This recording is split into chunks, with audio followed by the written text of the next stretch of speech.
Olá, boa noite. Boa noite. 19 toneladas de cobre foram recuperadas em operações para combater o furto e roubo de cabos em São Paulo.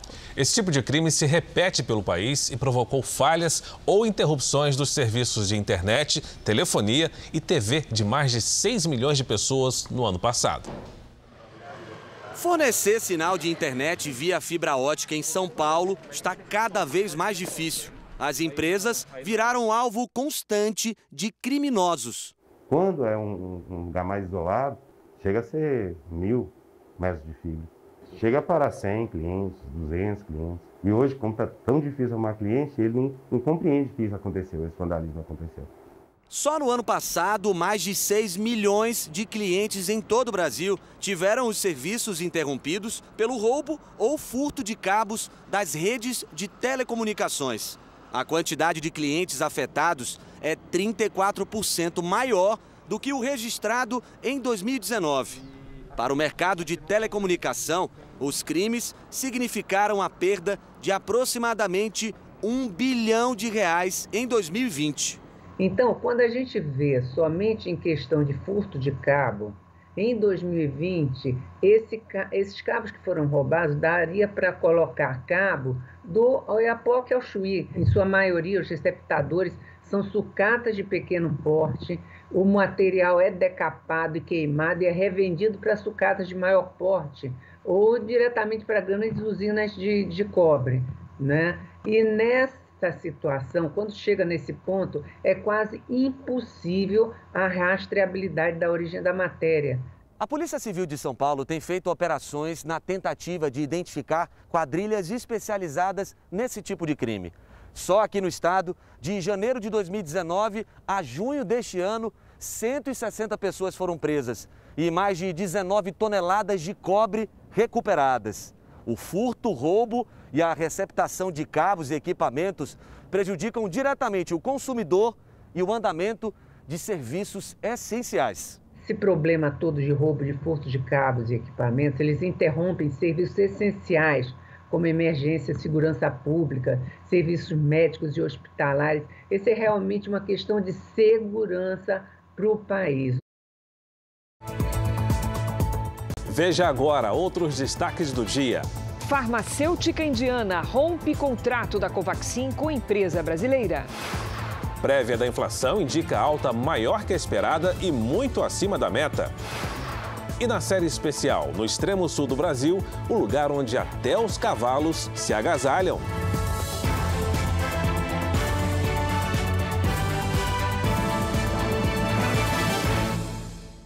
Oferecimento Bradesco. Abra sua conta e encare o futuro.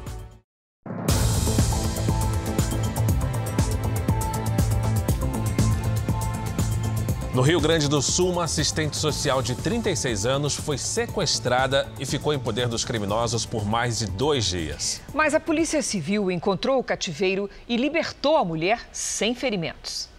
Depois de mais de 50 horas presa dentro de um quarto, Melina se sentiu aliviada ao abraçar a filha. Na última terça-feira, a assistente social foi trabalhar por volta das 7h30 da manhã em Caxias do Sul, na Serra Gaúcha. Mas neste dia, o caminho foi desviado quando criminosos a sequestraram e a levaram até um cativeiro em Capão da Canoa, a cerca de 180 quilômetros de onde ela mora. Em seguida, o marido recebeu uma ligação pedindo um resgate.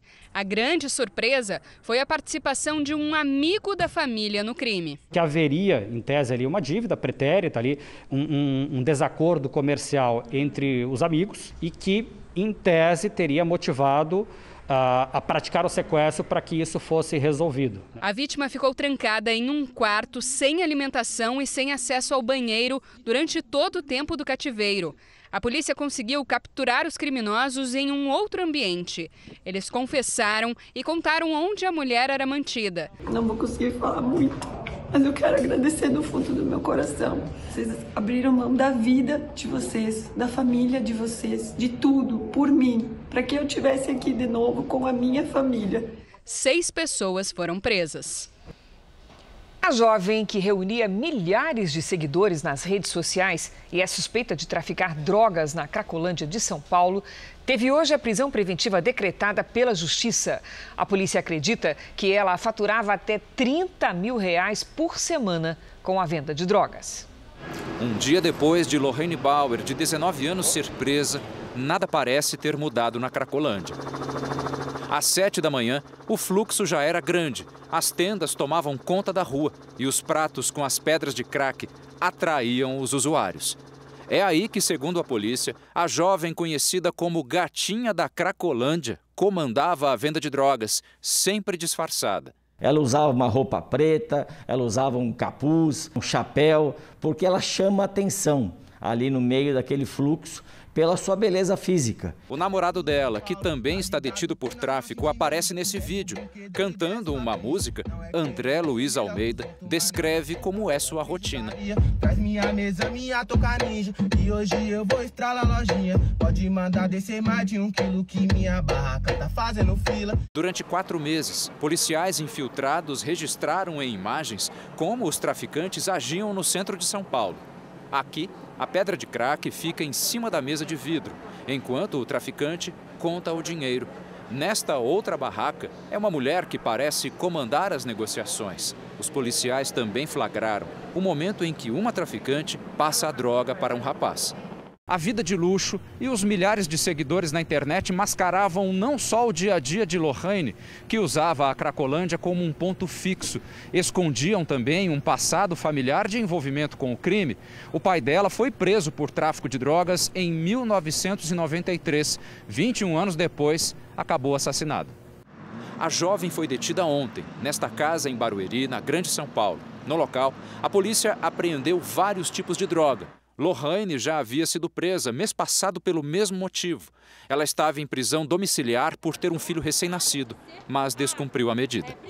Nós calculamos que fature em torno de 30 mil por semana ali. Então, é um fluxo muito constante, 24 horas por dia de venda de drogas ali naquelas tendas da Cracolândia.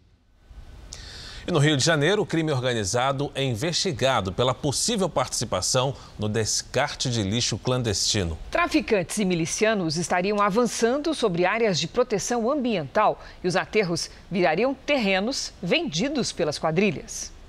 Imensas áreas tomadas por lixões clandestinos. E por trás disso, o crime organizado. As imagens de satélite mostram o avanço do aterro e a construção rápida de casas. O lixão de Gramacho, em Duque de Caxias, foi desativado em 2012, mas hoje a área é controlada pelo tráfico de drogas. O descarte de lixo irregular, segundo a polícia, é autorizado pelos traficantes. As investigações avançaram e a polícia descobriu que um outro grupo criminoso estava por trás desses aterros clandestinos. A milícia encontrou no lixo mais uma forma de ganhar dinheiro. Os agentes interceptaram o caminhão que havia acabado de pagar aos criminosos para deixar o lixo. A empresa foi interditada e 5 pessoas presas. A suspeita é de que os milicianos cobrariam em média R$20 por tonelada. O lixo clandestino faz parte da expansão dos negócios da milícia, que já controla em comunidades inteiras a venda de gás, serviços de internet e TV, transporte clandestino, além da extorsão de comerciantes e moradores. O aterro com lixo é uma estratégia para ampliar as áreas que mais tarde serão vendidas pelos milicianos. O solo ele fica totalmente instável e construir alguma coisa em cima de um solo desse tipo é totalmente perigoso. A falta de fiscalização nos lixões, segundo esse ambientalista, deixa desprotegida e coloca em risco a Baía de Guanabara.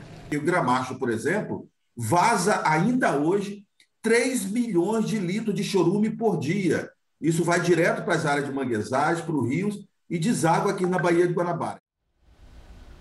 A Prefeitura de Duque de Caxias afirma que toma as medidas cabíveis e multa os atos ilegais. Segundo a Prefeitura, o INEA, juntamente com a Delegacia de Proteção ao Meio Ambiente, são os responsáveis pela conservação do patrimônio ambiental do bairro de Jardim Gramacho e reforçou que o combate às milícias é assunto do governo do estado.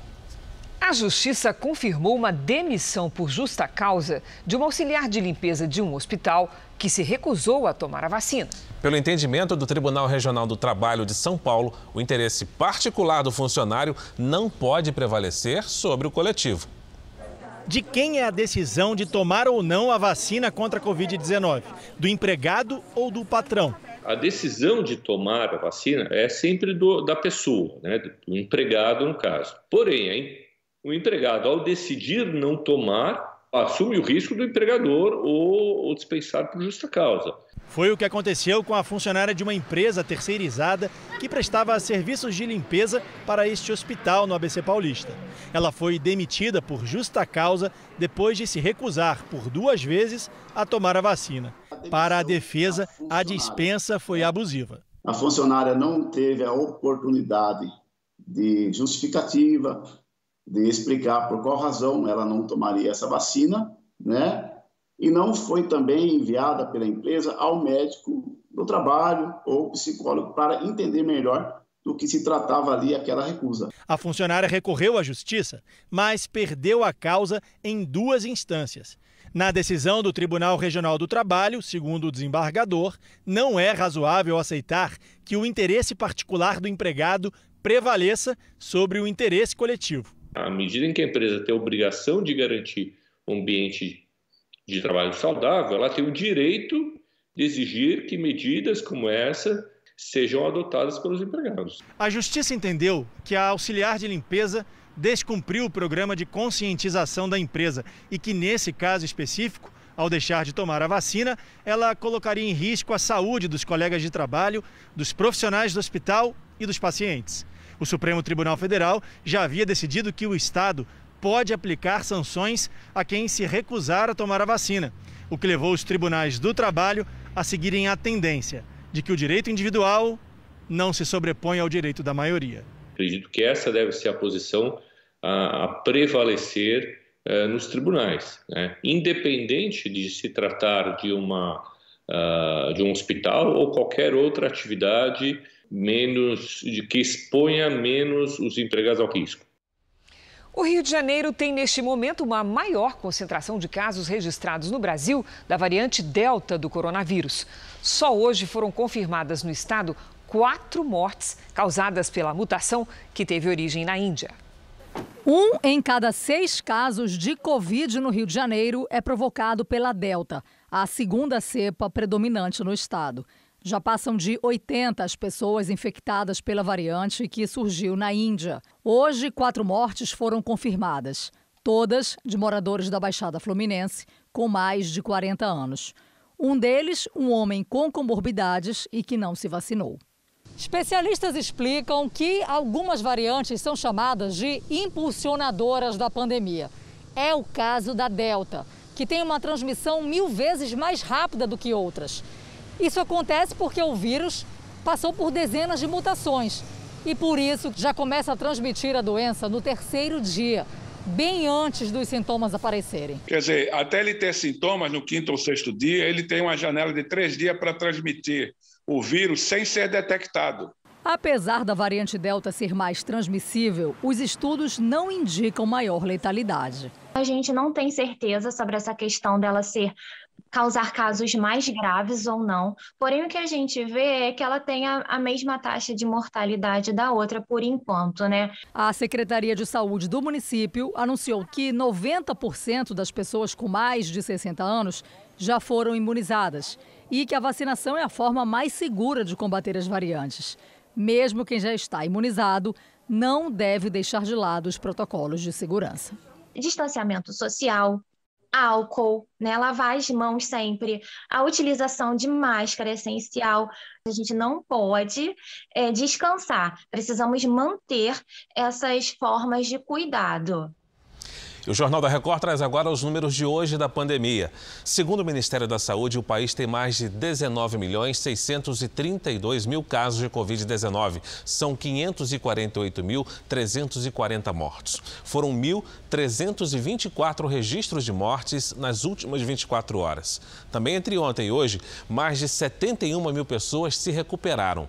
No total, já são 18.331.000 pacientes curados e 752.000 seguem em acompanhamento. Você vai ver a seguir. Prévia da inflação sobe além do previsto, puxada por tarifas de energia. E na série especial, o treinamento do Exército no extremo sul do país a temperaturas abaixo de zero.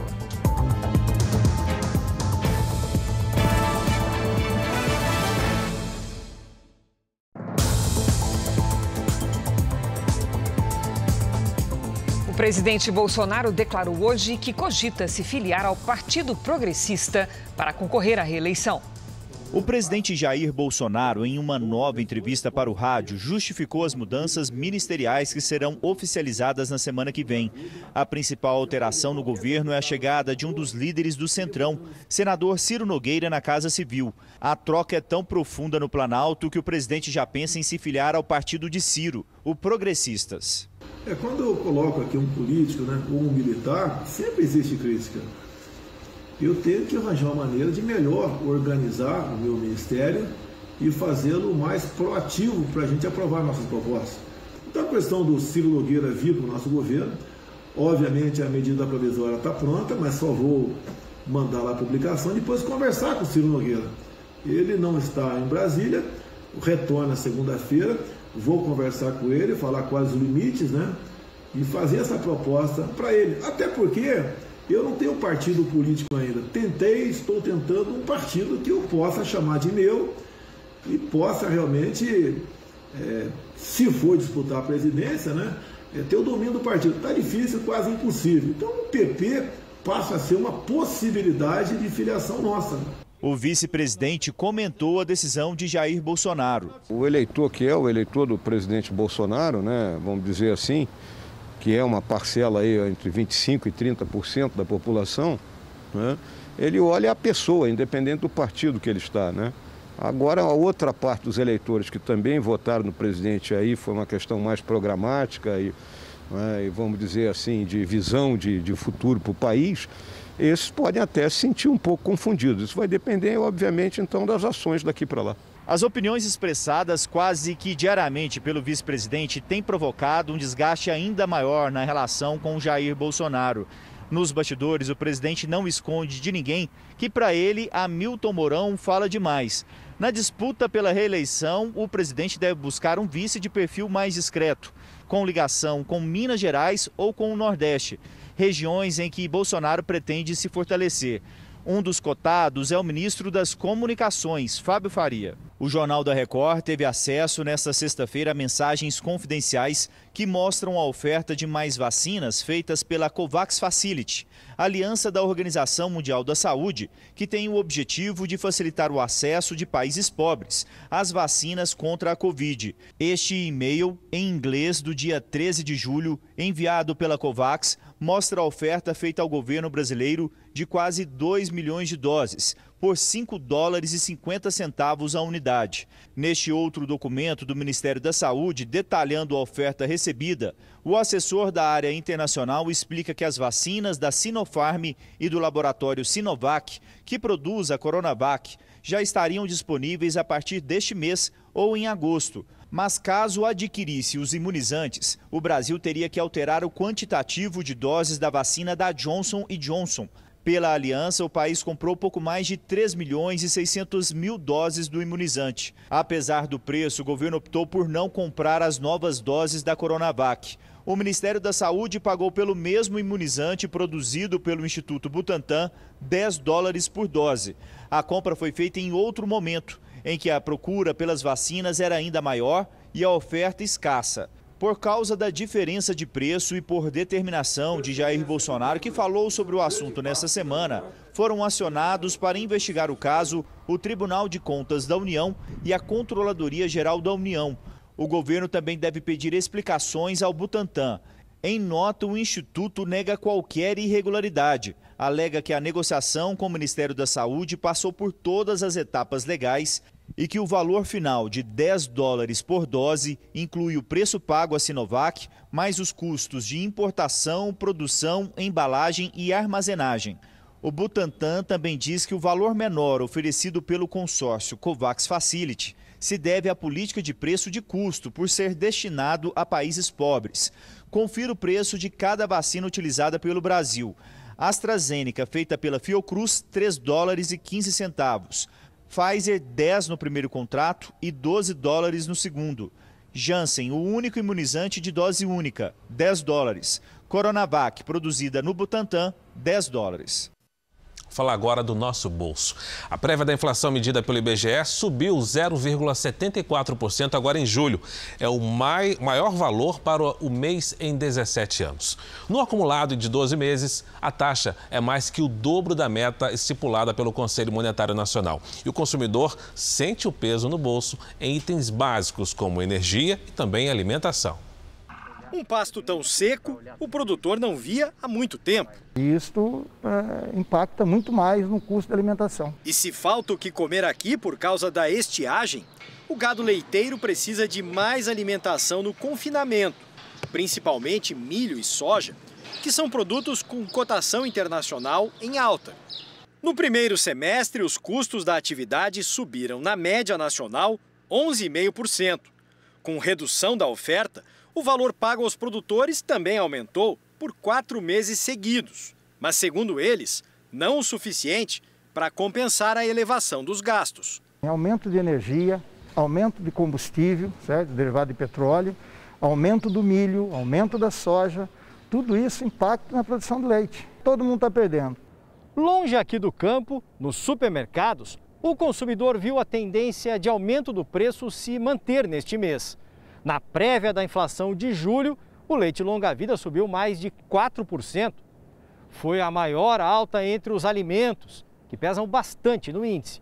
Outros itens que pressionaram a inflação foram a energia elétrica, em alta por causa da crise hídrica, e o botijão de gás. O IPCA 15 chegou a 0,72%. Teve a maior aceleração em um mês de julho desde 2004. De um ano para cá, o IPCA 15 acumulado atingiu 8,59%. A meta para a inflação em 2021 é de 3,75%. Para este analista, o ministro da Economia, Paulo Guedes, subestimou a alta da inflação. E todos foram pegos de surpresa justamente no dia de hoje com uma inflação recorde, com o IPCA 15 num nível muito alto. Isso mostra que estamos subestimando o efeito inflacionário. Aliás, o ministro Paulo Guedes ele tem essa característica, de fazer apostas que não se concretizam. O maior erro do ministro Paulo Guedes, segundo o professor, foi na condução de reformas, como a tributária e a administrativa, que deveriam ter sido feitas antes da pandemia. As reformas não estão sendo feitas de maneira correta. Se estivessem sendo feitas de maneira correta, isto é, se surtissem os efeitos desejados pelo mercado, desejados pela sociedade, nós não teríamos esse avanço com tendência de alta para os próximos meses. Olha, como nós noticiamos aqui no JR, o Brasil vive a pior crise hídrica dos últimos 91 anos. Uma nota técnica do Operador Nacional do Sistema alerta que o cenário é de esgotamento de praticamente todos os recursos no mês de novembro. Mais cedo eu apurei no Ministério de Minas e Energia que o governo avalia a situação como desafiadora e ressalta que vem sendo transparente sobre os riscos. O Ministério sustenta que tem formas de garantir o abastecimento de energia elétrica. E além da energia, o saneamento básico também é um desafio olímpico no Brasil, quase que literalmente. Do começo do ano até agora, mais de 1 milhão de piscinas olímpicas de esgoto foram jogadas na natureza em todo o país. Pode até não parecer, mas essa é a principal avenida do bairro. Na região metropolitana de Belém, existem centenas de comunidades nesta mesma situação. Sem asfalto, sem água encanada ou sequer esgoto. Aqui tudo escorre assim, do lado das casas, a céu aberto, no meio das pessoas. É muito forte o mau cheiro. Tem muita gente que tem coceira, principalmente dor de barriga por causa da água. Aqui não tem esgoto. Dá mau cheiro. E quando chove, a situação piora. Nossa casa, olha aqui, ó. Encheu tudo aqui, ó. Tudo. Olha como é que tá nossas coisas aqui, olha. Tudo pro fundo, ó. É triste, muito triste aqui. É triste. Segundo o Instituto Trata Brasil, a região norte é a que tem o pior saneamento básico do país. Aqui também estão as capitais com os indicadores mais baixos. Em Belém, por exemplo, quase 90% das casas não tem coleta de esgoto. Do começo do ano até agora, mais de 1 milhão de piscinas olímpicas de esgoto não coletado ou coletado e não tratado foram jogados na natureza no Brasil. O levantamento é feito pelo esgotômetro, que mede a quantidade de poluição jogada no meio ambiente e pode ser acessado na internet. Segundo pesquisadores, esses dados mostram que a não destinação correta do esgoto é uma das maiores fontes de poluição hoje no país. Para melhorar essa situação, é fundamental ampliar os investimentos em saneamento básico, principalmente em água tratada. É uma responsabilidade de prefeitos e governadores, mas infelizmente essa infraestrutura está muito atrasada no Brasil. Sobe para 51 o número de mortos em inundações na região central da China. Os botes parecem navegar por rios, mas são as ruas da província de Henan.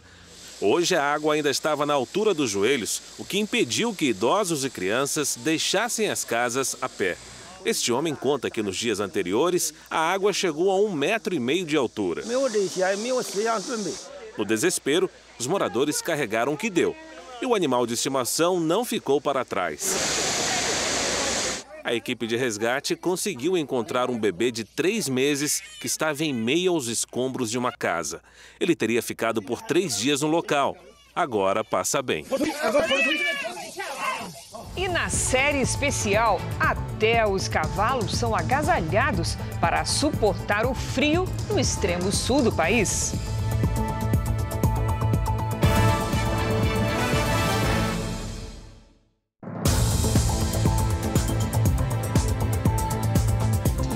O Ministério Público do Ceará vai decidir se o DJ Ives será denunciado pelas agressões contra a esposa. Pamela Holanda publicou hoje um vídeo para explicar a repercussão de mensagens de áudio em que ela discute com o marido. Nas conversas divulgadas, o casal parece estar no meio de uma discussão.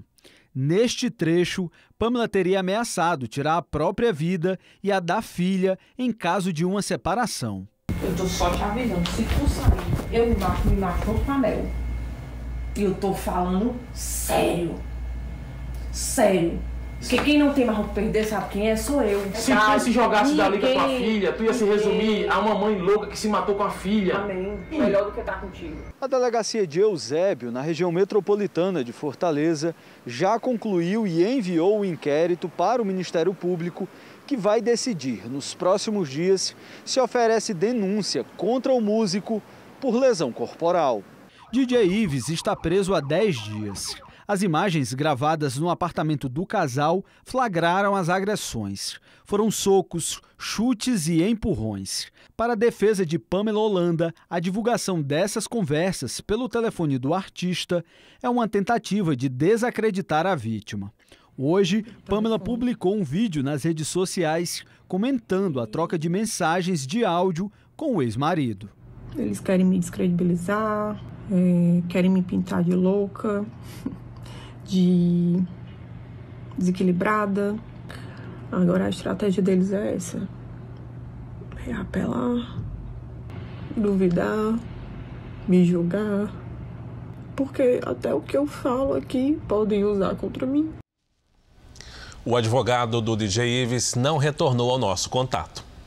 6 pessoas foram presas hoje suspeitas de envolvimento com Lázaro Barbosa, o criminoso que chamou a atenção do país por fugir da polícia durante 20 dias. Então vamos a Goiás com a Fernanda Arcanjo. Boa noite, Fernanda. Boa noite, Cris. Boa noite, Fara. Boa noite a todos. Segundo a polícia, os presos ajudaram direto ou indiretamente Lázaro Barbosa a fugir por quase 3 semanas. 3 deles foram presos por homicídio e outros 3 por tráfico de drogas. Todas as prisões ocorreram aqui em Goiás. Também foram cumpridos 37 mandados de busca e apreensão nas cidades de Cocalzinho de Goiás e Girassol. E o Ministério Público também deve pedir a extinção de 2 inquéritos ligados a Lázaro Barbosa, pelos crimes de homicídio e latrocínio. Por causa da morte do criminoso, os processos devem ser arquivados. Lázaro Barbosa foi morto pela polícia numa troca de tiros em Águas Lindas de Goiás no dia 28 de junho. Cris. Obrigada, Fernanda. A deputada Joyce Hasselmann prestou hoje à tarde um depoimento à Polícia Legislativa da Câmara sobre as lesões que sofreu de maneira ainda desconhecida. A deputada chegou para o depoimento ainda bastante debilitada. Tomei o meu remedinho para dormir, que hoje para mim é água com açúcar. É o mesmo remédio que eu tomo há 20 anos. Era muito sangue, meu marido começou a me limpar com uma toalha de banho úmida, né? E aí, nisso, nós vimos o corte aqui, foi um corte muito profundo. Ela afirmou que o marido não tem qualquer envolvimento com as agressões. A Polícia Legislativa já está com as imagens do prédio onde a deputada mora em Brasília. É um apartamento funcional da Câmara dos Deputados. As câmeras do circuito de segurança ficam no elevador e nos corredores. A gravação foi feita no último sábado, por volta das 8 da noite. Uma rede social, a deputada disse que acordou com marcas de sangue no chão de casa, com 2 dentes quebrados e um corte no queixo. A parlamentar também teve fraturas no rosto e na costela. Os agentes da Polícia Legislativa aqui da Câmara dos Deputados devem começar a ouvir, já na próxima semana, funcionários do prédio e outras pessoas indicadas pela deputada. A ideia é tentar entender o que realmente aconteceu no apartamento da parlamentar. Nenhuma linha de investigação é descartada. Inclusive, as ameaças que a deputada vem sofrendo pelas redes sociais também já estão sendo apuradas. Em nota, a Secretaria da Mulher da Câmara dos Deputados manifestou apoio e solidariedade à deputada e lembrou que não se pode admitir que atos de violência continuem sendo praticados contra as mulheres. A nota termina cobrando apuração e punição dos envolvidos. O presidente do Tribunal de Justiça de São Paulo, Geraldo Francisco Pinheiro Franco, suspendeu a liminar que determinava a vacinação imediata contra a Covid em todo o sistema carcerário paulista. 56 mil presos já foram vacinados no estado. A imunização segue o Plano Nacional, considerando comorbidades e faixa etária. Como a população carcerária é mais jovem que a população em geral, se espera uma maior vacinação a partir de agosto. Vamos ver como é que está o andamento da vacinação em todo o país? Nas últimas 24 horas, mais de 1.698.000 pessoas receberam as aplicações da primeira e segunda doses. Hoje, o Brasil tem mais de 94.148.000 vacinados com a primeira dose e mais de 37 milhões de pessoas, ou seja, 17,49% da população, completaram a imunização com as 2 doses. No estado do Rio de Janeiro, mais de 7.285.000 moradores receberam a primeira dose da vacina contra a Covid-19, ou seja, quase 42% da população. E a capital do Rio suspendeu a vacinação da primeira dose para garantir a aplicação da segunda. São Paulo tem mais de quase 25 milhões de pessoas imunizadas, 53% da população. No Amazonas, mais de 1.834.000 foram vacinados, ou seja, mais de 43% da população.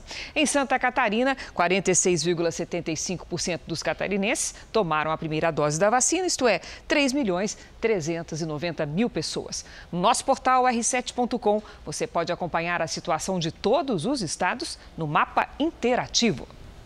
A fabricante da vacina Covaxin anunciou hoje que não é mais parceira da empresa Precisa Medicamentos aqui no Brasil. O laboratório indiano Bharat, que fabrica a vacina Covaxin, rescindiu o contrato com a Precisa Medicamentos. O laboratório não informou o motivo.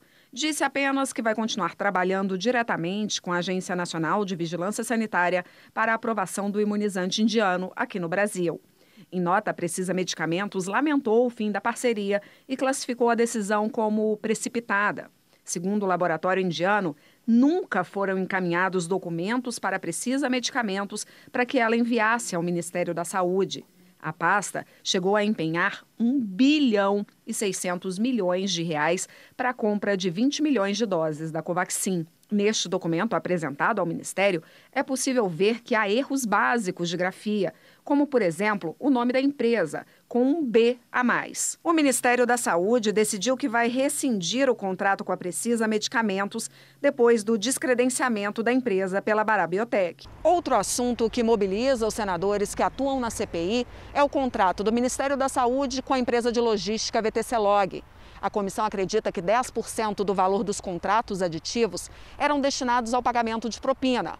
1% seria para integrantes do Ministério e os outros 9% divididos para 3 parlamentares. Os senadores Elisiane Gama e Alessandro Vieira, que ficaram responsáveis por analisar esses contratos, pediram que o Tribunal de Contas da União investigue indícios de fraude, corrupção e irregularidades em 2 termos aditivos. A avaliação técnica do TCU vai nos ajudar a identificar e também compreender se há mesmo essa prática que favorece o esquema de corrupção, conforme a denúncia que nós recebemos da CPI. O documento da VTC-Log, recebido pela CPI, mostra que em julho de 2018, a empresa fechou um contrato de 5 anos com o Ministério da Saúde no valor de 485 milhões de reais.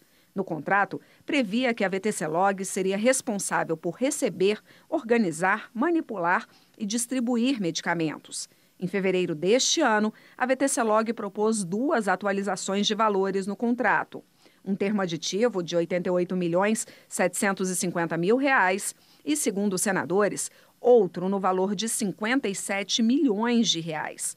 A representação dos senadores da CPI enviada ao TCU mostra que Roberto Dias, então diretor de logística do Ministério, ignorou um parecer técnico da pasta e aceitou pagar à empresa VTC-Log um valor 1.800% maior do que o recomendado.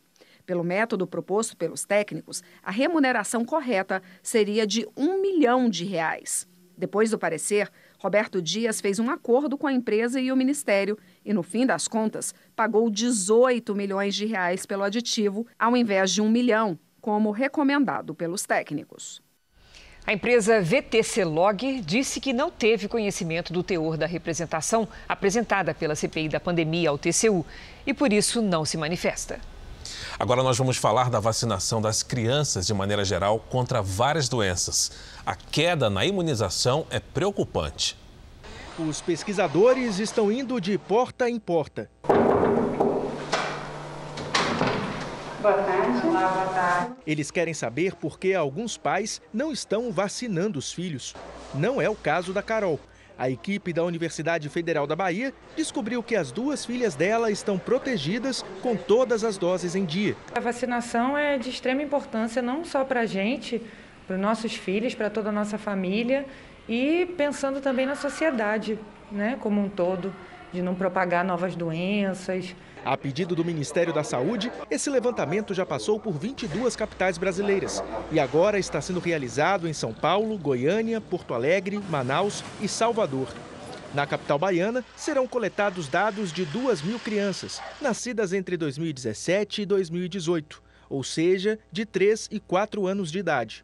A Bahia não conseguiu atingir nenhuma das metas de vacinação para o calendário de imunização de crianças desde 2016.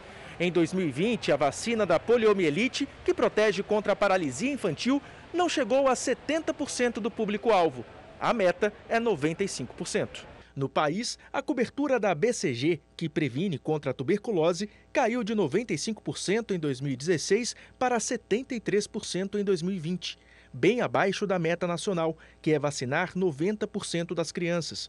As quedas também foram observadas na 2ª dose da tríplice viral e na vacinação da poliomielite. Para os pesquisadores, um dos motivos para a diminuição nos números é que ainda existem pessoas que não levam em consideração a importância das vacinas. Se chega alguém de um outro país com o vírus, se nossas crianças, se nós estamos imunizados, ele não vai circular, nós não vamos ter outros casos. A vacina, segundo a Organização Mundial de Saúde, impede cerca de 2 milhões de óbitos a cada ano de crianças no mundo.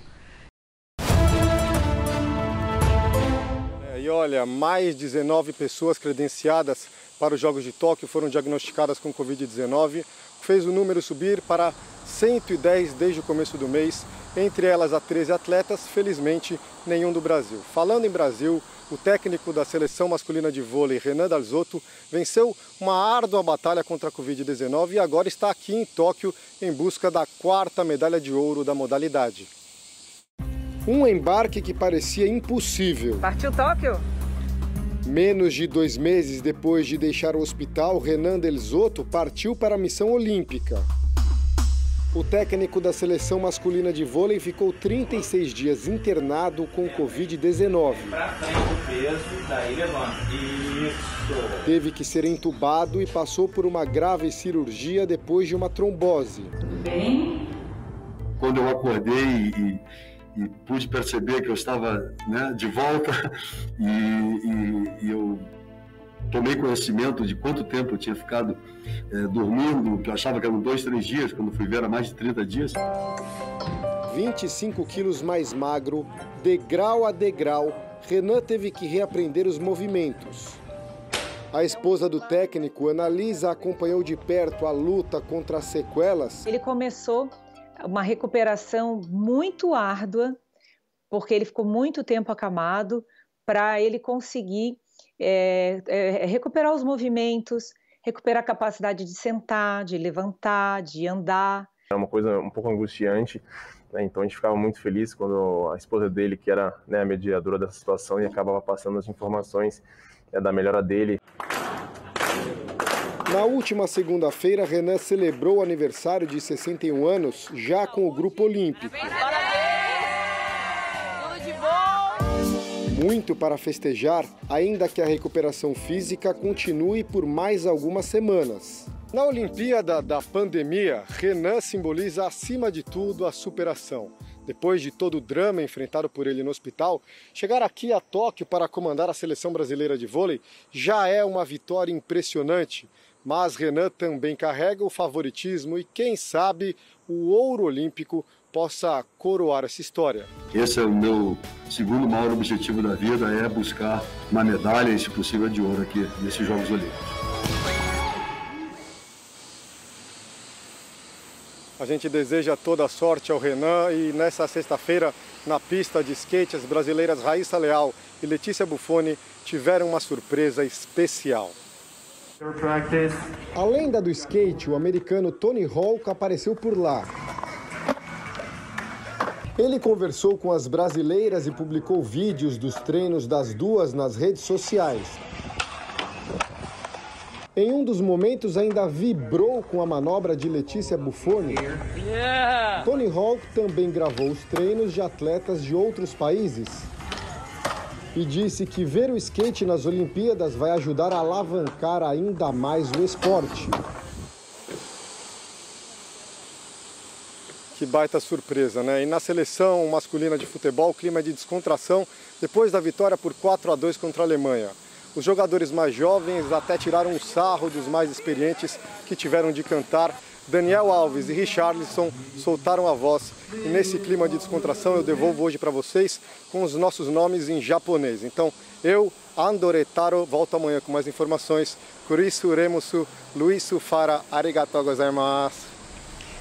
Arigatou, André.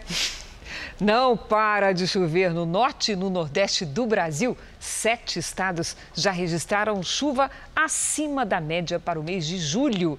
Vamos ver qual é a previsão do tempo para o final de semana em todo o país. Boa noite, Lidy. Oi, Cris. Boa noite para você, para o Fara, para todo mundo aí do outro lado. Olha, a chuva persiste até o fim do mês nas 2 regiões. No Nordeste, os ventos úmidos que sopram do mar são muito frequentes nesta época do ano, o que ajuda na formação da chuva. Enquanto isso, o centro e o sudeste do país atravessam um longo período de estiagem. Cidades de Minas Gerais já registram mais de 150 dias sem chuva. E o fim de semana não vai ser diferente, com tempo firme na maior parte do Brasil. Chuva para valer mesmo apenas no norte. No domingo à noite, o tempo muda no Rio Grande do Sul com a chegada de uma frente fria. Em Porto Alegre, sábado à tarde, com 26 graus. No Rio de Janeiro e também em João Pessoa, faz até 27. Em Goiânia, 30. Em São Luís e em Manaus, 31. Em São Paulo, máxima de 28 no sábado e de 29 no domingo. Aliás, quem precisar fazer algum conserto ou reparo em casa que precise de tempo seco, aproveite até terça-feira. Depois muda tudo, vem chuva e frio de novo. O Gustavo abre o Tempo Delivery desta sexta-feira e pergunta como vai ficar o tempo no Guarujá, litoral de São Paulo, Lidiane. Vamos lá, Fara. Oi, Gustavo. Olha, além de dias quentes, a vantagem é a umidade que não cai muito por aí pela proximidade do mar. Nada de chuva nos próximos dias. Máxima de 26 graus no sábado e até 28 no domingo. Na terça faz ainda mais calor, depois o tempo vira também. Tem a Beatriz de Campo Grande, capital do Mato Grosso do Sul.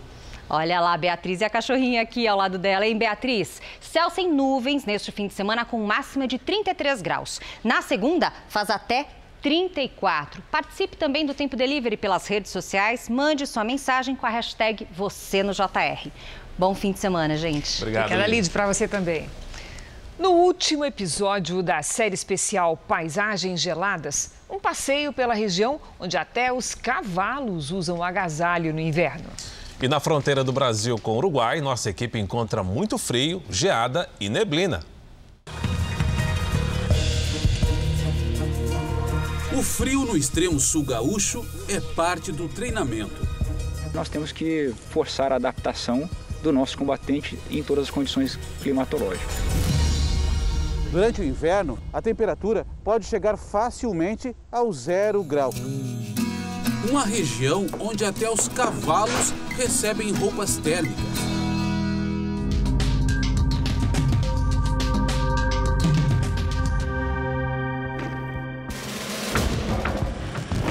O preparo no campo de treinamento do Exército em Bagé é duplo. Enfrentar o inimigo e também o frio. O Sargento Rodrigues nasceu em Pernambuco. Qual é a temperatura no inverno lá? 22 graus. 22? Numa noite chuvosa. E aqui você pegou já quanto a sensação térmica aqui durante as madrugadas? -1. O 3º Regimento de Cavalaria Mecanizado é o responsável pela segurança da fronteira Brasil-Uruguai. Durante o inverno, o uniforme é reforçado. Essa japona aqui, ela tem várias camadas. Fora ela é impermeável, então chuva ela não passa.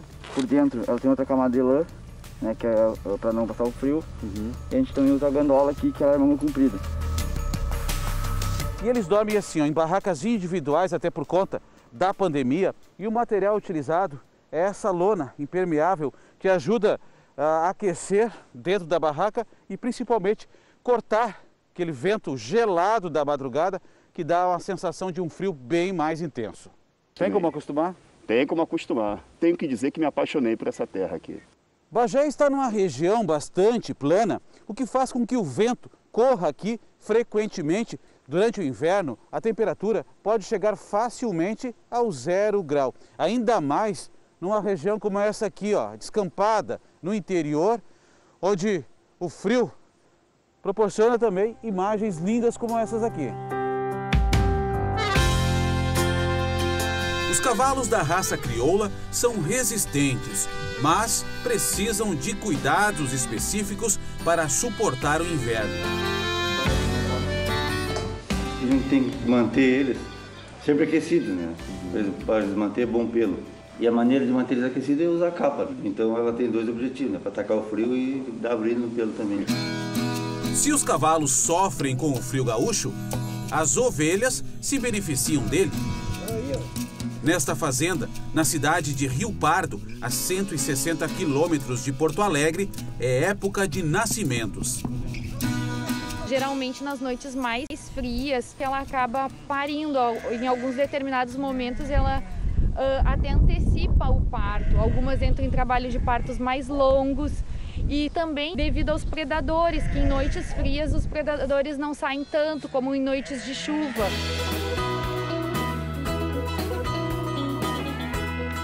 Aqui na fazenda, o que se percebe então é que a cada inverno, em média, são 60 filhotes que nascem assim, ó, como esse aqui, ó. E esse ano tem sido assim também. A expectativa é que esse número até possa aumentar. Deixa eu devolver aqui, porque tem gente aqui, ó, querendo. Olha lá, teu irmão e tua mãe. Vai! É a natureza, hein? Ó, e já foi mamar.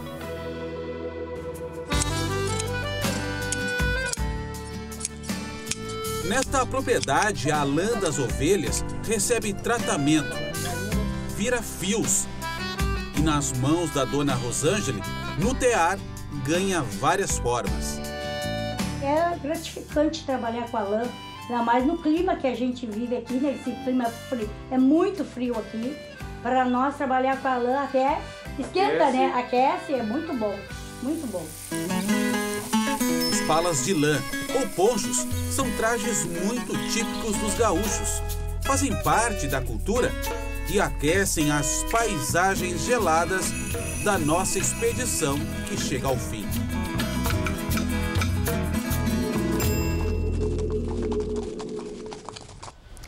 Jornal da Record termina aqui. A edição de hoje na íntegra e também a nossa versão em podcast estão no Play Plus e em todas as nossas plataformas digitais. E à 00:30 tem mais Jornal da Record. Fique agora com a novela Gênesis. A gente se vê amanhã. Até lá. Excelente noite para você e até amanhã.